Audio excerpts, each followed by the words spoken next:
Welcome, everyone. We're about to jump into a topic that's full of surprises. You hear the term rare disease, and you probably think of something that affects just a handful of people, right? An issue on the very fringes of medicine. But what if I told you that when you add them all up, these rare conditions are actually a massive global health crisis? Today, we're going to explore how a digital revolution is offering a brand new kind of hope for millions by completely tearing up the old rulebook for medical research. So let's start with this number. Over 300 million. That's how many people are living with a rare disease around the world. To really let that sink in, if all those people formed their own country, it would be the third largest on the planet. All of a sudden, rare doesn't sound so rare anymore, does it? This is not a niche problem. It's a huge global challenge that's been hiding in plain sight. And that leads us to the big central question. If you have a population the size of the United States facing these conditions, why is just getting a diagnosis, let alone a treatment, so incredibly hard? Why has modern medicine struggled so much to keep up? Well, to really get the solution, we have to understand the problem. All right, here's the plan for our journey today. First, we're going to tackle the paradox of rareness to see what the core hurdles are. Then we'll jump right into the digital revolution. We'll see how these new tools are changing everything in decoding and discovery, and then how we're simulating tomorrow's cures. We'll also get real about the challenges on the frontier before we wrap things up with a look at a hopeful horizon. Ready? Let's get into it. First up, the paradox of rareness. This is where we break down the specific roadblocks that have made finding cures for these diseases just so incredibly difficult for so long. So what's the holdup? Well, it turns out the traditional path just hits a wall at almost every turn. For any single rare disease, the patients are spread all over the globe, which makes it a nightmare to even find enough people for a study. On top of that, the disease itself is often a total biological mystery. We just don't know what's causing it. And those animal models we rely on in the lab, a lot of the time, they're a poor imitation of what's actually happening in a human body.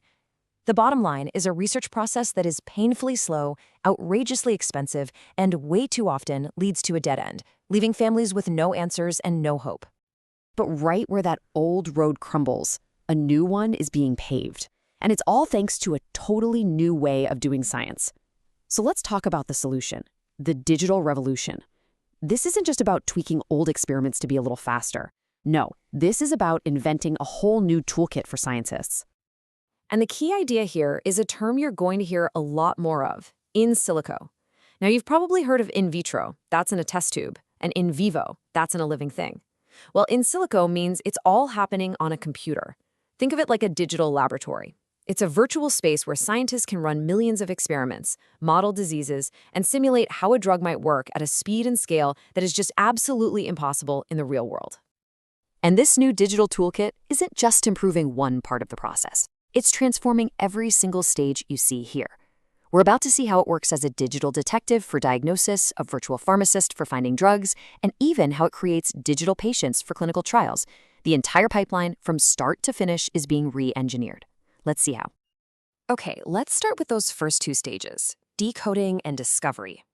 This is all about using pure computational power to find the tiny hidden clues in our biology, and then finding the exact right key to unlock a potential treatment.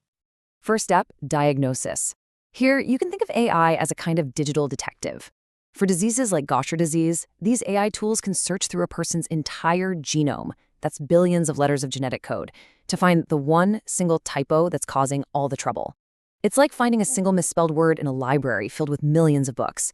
It's a game changer for getting patients answers faster. Okay, so once we know the cause, we need a drug. This is where the virtual pharmacist comes in. For diseases like ALS, platforms such as Pandaomics can digitally test millions, even billions of potential drug molecules against the problem protein.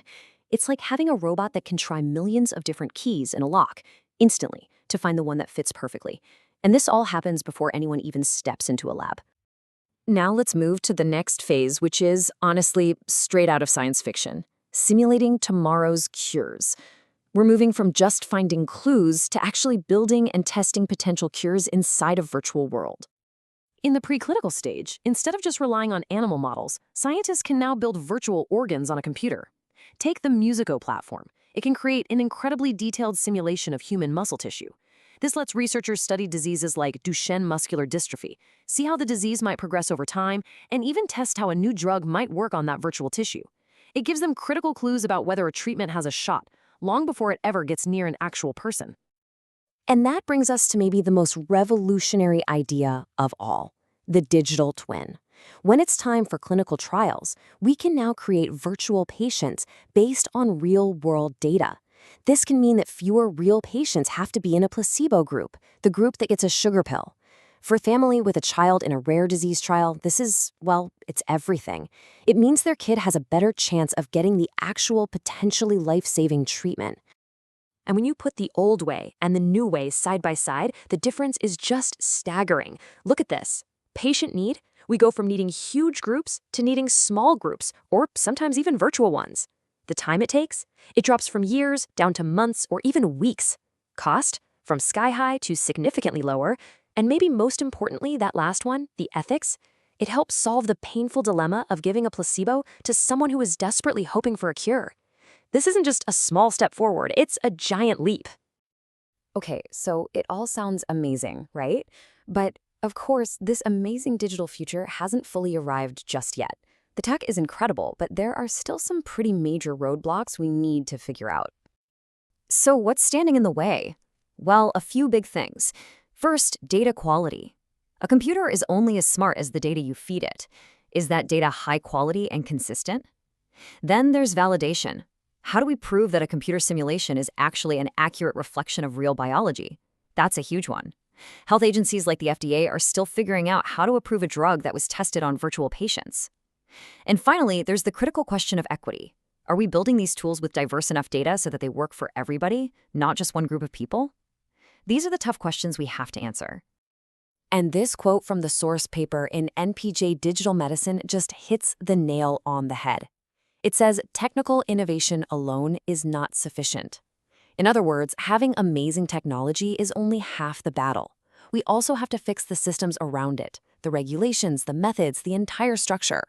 The best algorithm in the world is totally useless if we don't have a system that knows how to use it and trust it. But even with all those challenges, the path forward is becoming really clear, and it leads to an incredibly hopeful horizon. Because it turns out the secret ingredient isn't just better code, it's better collaboration. You see, the future isn't about computers replacing scientists in lab coats, it's about creating a powerful partnership between them. Imagine an ecosystem where the computer models point to the most promising experiments to run in the lab, and then the results from those real-world experiments are fed right back into the computer to make the models even smarter. It's a closed-loop system that just gets faster and more accurate over time. And making this happen, it takes a village. It's not a job for any one group. It requires everyone you see here. The researchers building the brilliant models, the doctors on the front lines using the insights, the tech companies creating the tools, the regulators paving a safe path for innovation. And right at the heart of it all, the patients and their families. They provide the data, the motivation, and the entire purpose for why this work matters so much. And that leaves us with one final thought to chew on. We tend to think of big scientific discoveries as these eureka moments from a lone genius. But the future of medicine looks a little different. So will the next life-saving cure be discovered by a human or an algorithm? Or, as it seems more and more likely, will it be discovered by the incredible, powerful, and deeply hopeful partnership between them? Thanks for joining me.